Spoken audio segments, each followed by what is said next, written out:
Coming up on today's video, we'll review my stateroom on the NCL Prima.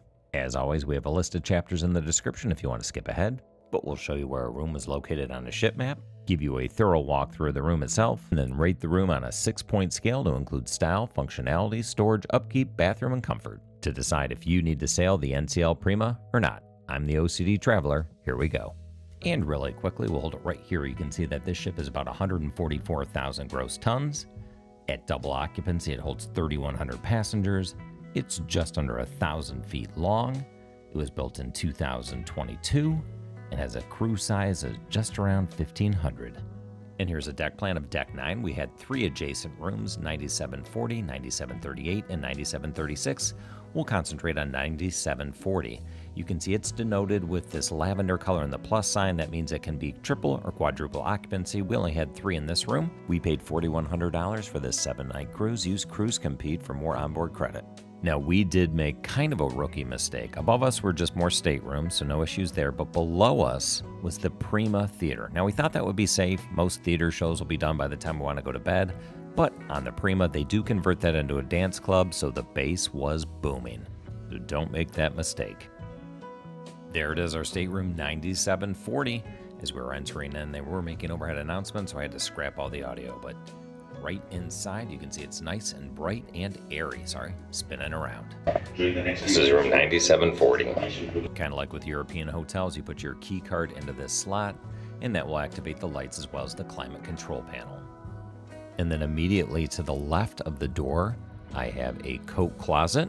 Shoes can go down below. You can see that's made for suitcase with the treads. There's an overhead shelf as well as a coat closet.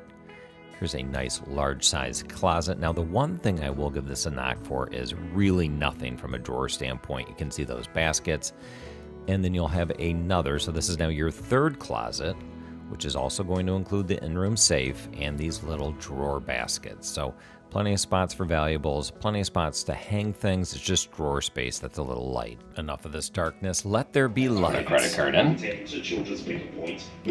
Oh, we will put quick cool. That's a nice feature.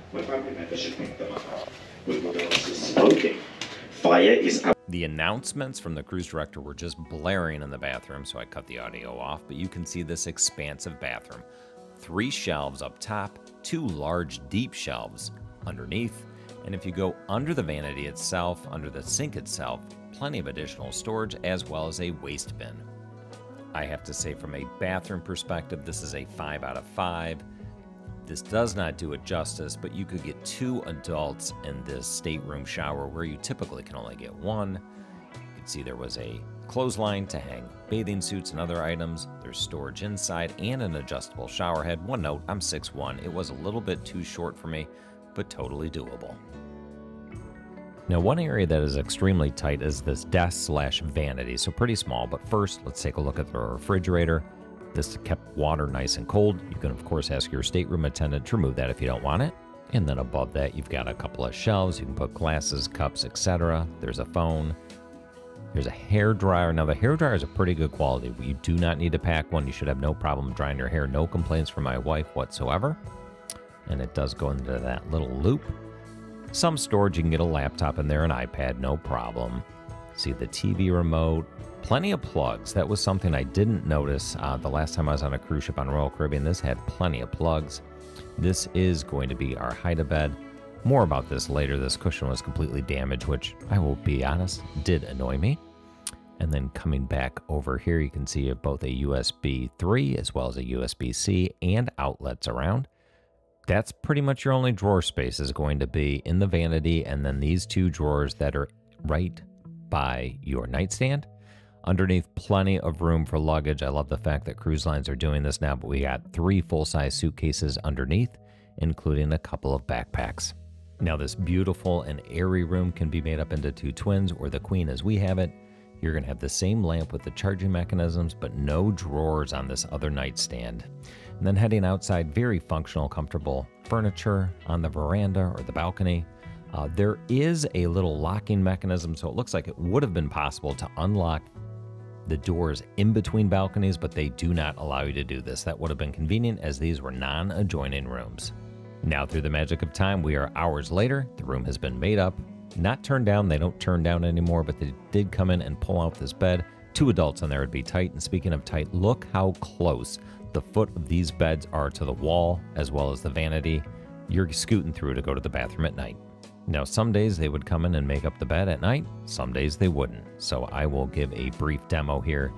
Now, call attention to the fact that this one cushion is completely detached, which is super annoying, but I will pull this off. It'll fall down. Easy to open, easy to close. They would actually put the pillows right into the bed when they folded it up. But there it is, nice and made up. My son said it was super comfortable. He's 16, almost 6 feet tall. But it's just very disappointing that they were unable to come in and do what should have been a pretty easy fix, but instead made that our problem so that the couch cushion fell off every time you used it.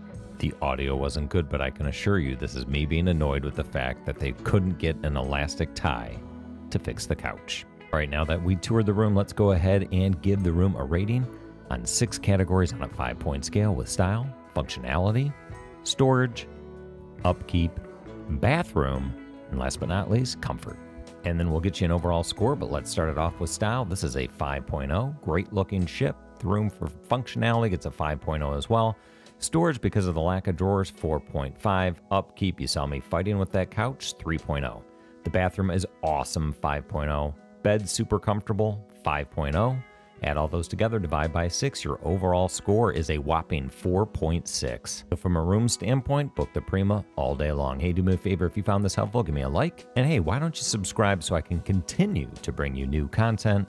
And then last but not least, any questions, problems, comments, go ahead and put them in the comments below. But in closing, I love my room on Prima, and you will too. Don't hesitate to book it. If you do, check out the description for Cruise Compete information. But I am the OCD Traveler, reminding you to plan, travel, and repeat.